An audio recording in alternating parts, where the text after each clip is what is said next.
Hi guys, I'm Adam Wilborn from WhatCulture, joined by Adam Nicholas from WhatCulture, and this is your evening news ahead of Hell in a Cell. Make sure you join me and Adam Nicholas for our Hell in a Cell live stream in, well, barely a few minutes' time after this news goes out. What's the worst that could happen? It's me and Nicholas, it's Hell in a Cell. There's only 5 matches that's been announced for it. Well, has there, though? We'll get into that in due course. But let's start with a match that may well be the main event of Hell in a Cell, that being Roman Reigns versus Jey Uso. I Quit match inside Hell in a Cell. And speaking of Roman Reigns, he apparently, it's a bit of backstage heat. This is according to a recent interview with Braun Strowman, who sat down to talk with SportsKeeda.com and had his say on Roman's new character. Strowman saying, I'll be honest with you, I'm a little bit shocked by it and pretty appalled. I've always had a lot of respect for Roman, even when we were trying to kill each other. And he goes on to say, I don't know where this attitude and smug chip on his shoulder that he's got since he came back came from.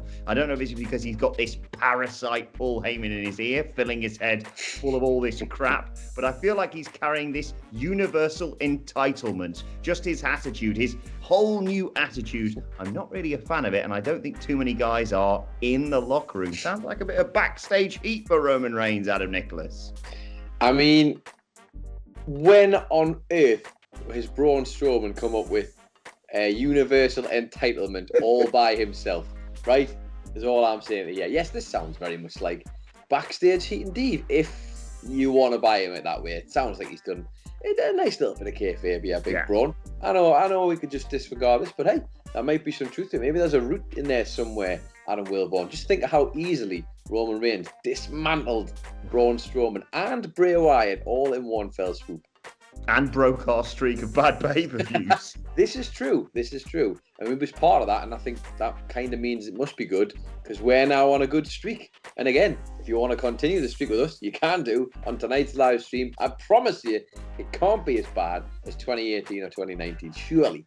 No, I mean, they have to do something pretty bloody spectacular, or just go for another no contest.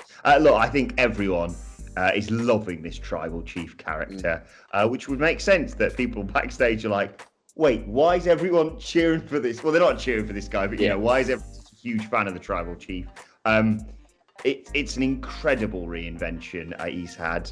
A moment, you know, this showcases why sometimes, very rarely, WWE can just nail things, because I think everyone would have anticipated Roman Reigns, you know, coming back to this finally sort of hero's reception. He is, you know, turned down the opportunity to beat Goldberg at WrestleMania because of the ongoing global bastard and the fact he's, you know, compromised with all that. I think a lot of people gave him a lot of respect for that. Just said, holding his hand up, saying, I'm not going to do this. I'm going to concentrate on myself and my family.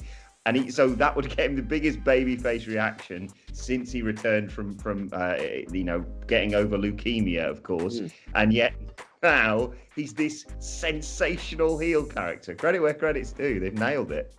They have really nailed it. It goes to show you they can do it if they actually want to. And I think it'd be interesting to see if they can walk that line, because you want Roman to be hated, don't you? If he's going to be the heel, it's no good having this like a Marks heel where everybody loves them and they cheer them all the time. It's just really hard not to, because the package as a whole is just amazing. I want it to get to the levels, though, where I used to hate Edge when he was a wrestler and I was a kid, because he was that good at being a heel. I kind of want to get that from Roman as well, and I'm sure in due course we will. But for now, Braun Strowman upset and angry backstage is what we do have. But let's talk about Hell in a Cell, seeing as how we're here and we're going on. But you did mention that there are only 5 matches on the show tonight. Well, you're technically still right, I guess, technically. But we do have another match to tell you all about. The WWE have announced via their Twitter account once again. I'd just like to remind you that this happened last year with me and Adam Wilborn. They announced like 5 matches on the night about an hour before the show started. Quite sensational. I distinctly remember them going, it's the match we all wanted to see. It's Natalya Lacey Evans again. And I was like... Hey, listen, some people might have wanted to see that match, but here's a match that you might also like to see. If you want to tune into the kickoff show, you will see that the match has been added. It is going to be the 24/7 champion, R-Truth, will be defending his belt against Drew Gulak.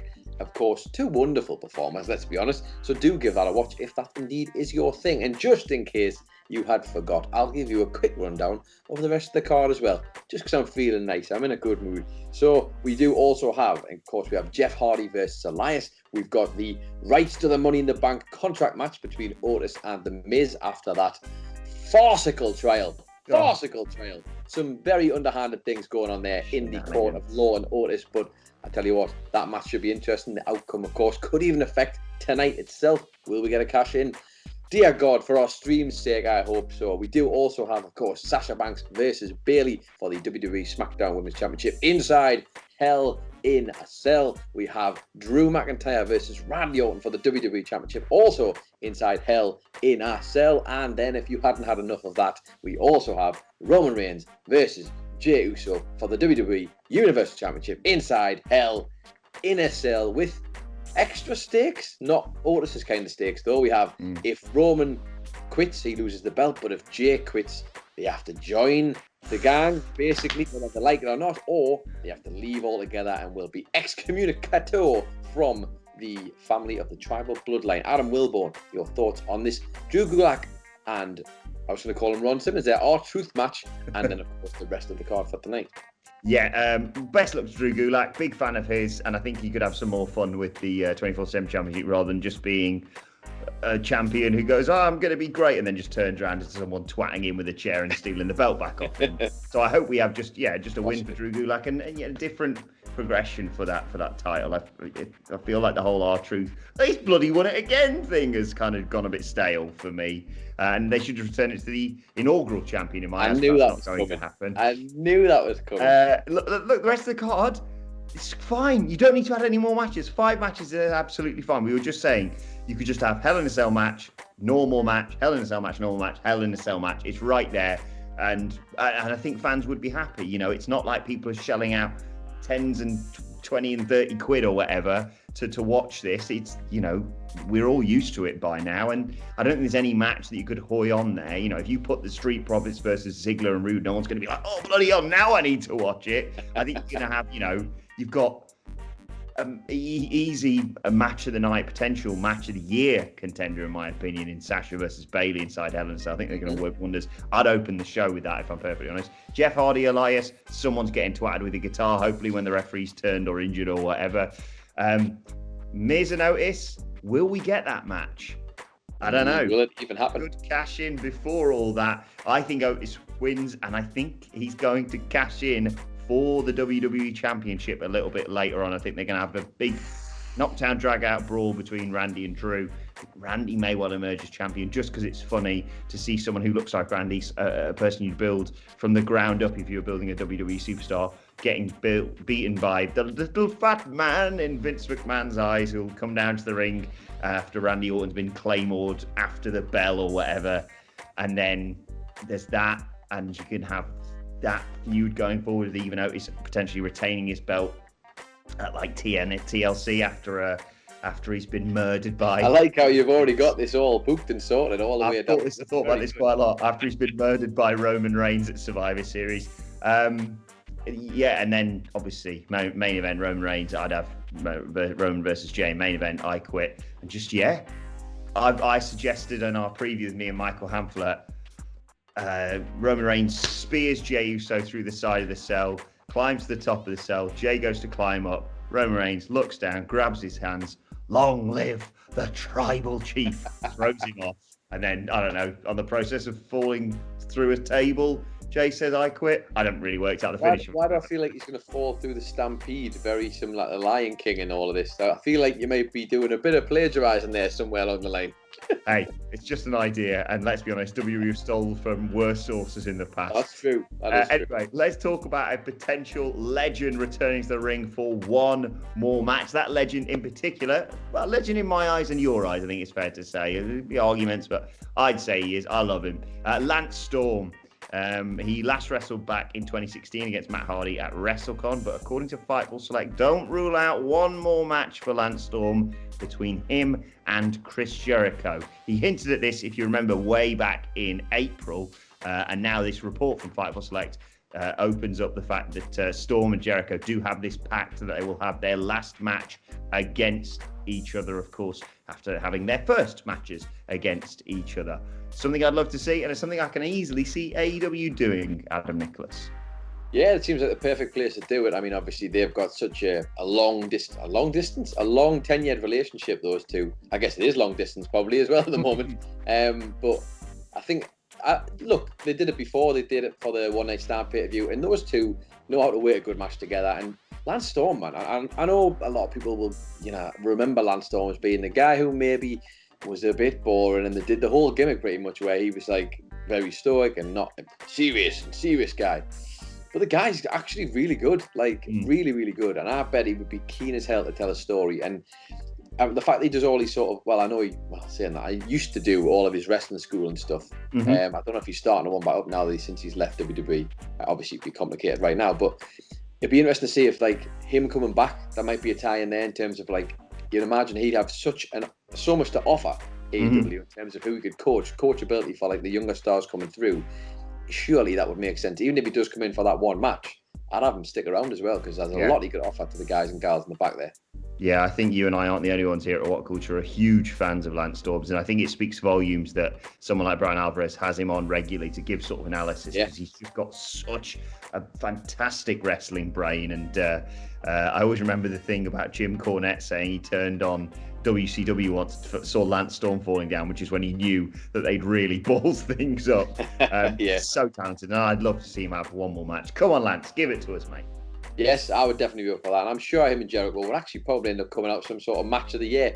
Giving Lance a match that really could be remembered. Do you know what I mean? That would be amazing. I'd love to see it. But things that people don't love to see or hear, Adam Wilborn, that's a little segue for you, is the piped-in noise in WWE's Thunderdome. There's a certain wrestler who is not a big fan of it at all. Although I will say, I can't imagine he's the only one. I just think this is the only one we have who's actually mentioned it properly. Jey Uso has been doing a podcast with, I believe it's a Gorilla Position podcast he was on, and was giving his thoughts, the Thunderdome, and everything to do with what the current landscape of wrestling is right about now. I've got a few quotes for you here. Interesting to hear him talking about this. He's not a fan, basically, of the piped-in noise, to the point he said he actually hates it.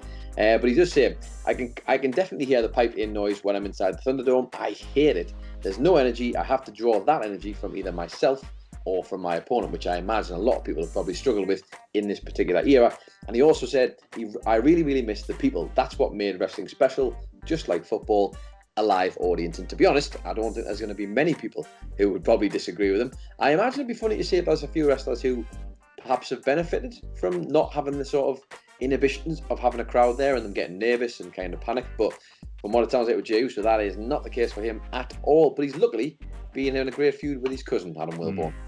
Yeah, it just reminds me of, I was reading something today about how maybe West Ham in the Premier League are playing better because they haven't got a crowd, just putting so much pressure on them. But yeah, I can understand where he's coming from. Look, it's nice to have something. I think it'd be weird. I always find it weird when I'm watching Premier League football and it sounds like a training match almost. Just your mates playing five-a-side or whatever, being able to hear everything. But yeah, I completely agree that it just feels so, I don't know what the word is, but just fake is the best way of putting it, I suppose.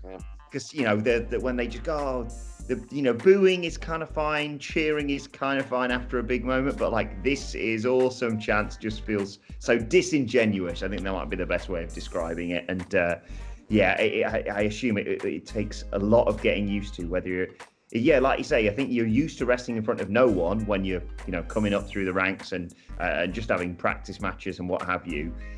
And then you're used to wrestling in front of people, but wrestling in front of video screens that you can't get the audio piped in for, it's just weird. We all want fans back. Obviously, we can't have it, and we understand why right now. I'm not suggesting that we just shove fans back in arenas, but honestly, I've caught myself so many times. I was watching a playlist the other night of just big moments from the past. I think it was takeovers or something, and I was just like, oh my, and it was the worst because takeover fans are so rabid. Like an electric audience. Looking back on all the huge moments that we saw in, say, 2019, for example, at takeovers, and yeah, it's an awful situation, not just for wrestlers but for fans, of course, as well. But we will get there eventually, and just think about how big that is going to be when that happens. You thought Edge returning at the Rumble was a loud noise. Just wait till everyone starts singing bloody Stephanie McMahon's theme. That's when you know it's big time. But anyway, let us know. What do you reckon about this whole piped-in noise? I forgot to ask you there. Apologies. It's all right, don't worry. It's your show, mate. I'm just here to help. But yeah, I think in terms of pipe noise, as a viewer from home, I would prefer watching things that have noise piped in because it kind of adds the atmosphere. As you say, it can be very quiet and sort of you begin to notice it more when that's not there. So that helps. As a performer, though, maybe, and if you were like actually going into the arena and wrestling, I mean, I think it must be weird. And this is awesome stuff. It almost must feel like a real disengaging moment for the performer because they usually have to earn that. Like they have to bust their ass off, do something amazing. And if someone's just going to press a button and give you to it, like it's not really earned, is it? Anybody could get that chant. So yeah, it doesn't really feel very organic. But like you say, there's bigger fish to fry at the moment. I just want to make sure everybody's safe. That's the important part here. And then when fans can come back, I'm sure they will. And let's be honest, it's something to look forward to. If nothing else, it's going to be a big moment when that happens. And I am looking forward to it coming back. But for now, safety first, definitely. Exactly. Well, let us know your thoughts on that and all the news stories we discussed there in the comment section below. Don't forget to like, share, and subscribe. And subscribe to What Culture Wrestling on either iTunes, Spotify, or wherever you get your podcasts from. In the small hours of this morning, myself and Michael Hamblett will sit down and talk about Hell in a Cell. And myself and Adam Nicholas are getting ready for our live stream right now. So come and join us on that from 10:30 p.m. GMT now. It's not the summer anymore. Hey. It's an early start for us for once. It's quite nice. It might be done early as well.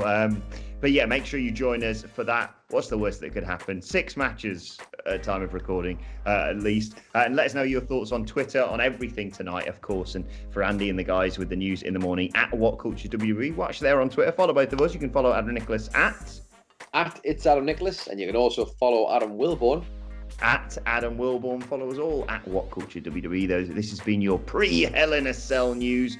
Whatever you're doing, enjoy the show. And myself and Adam Nicholas, we'll see you soon.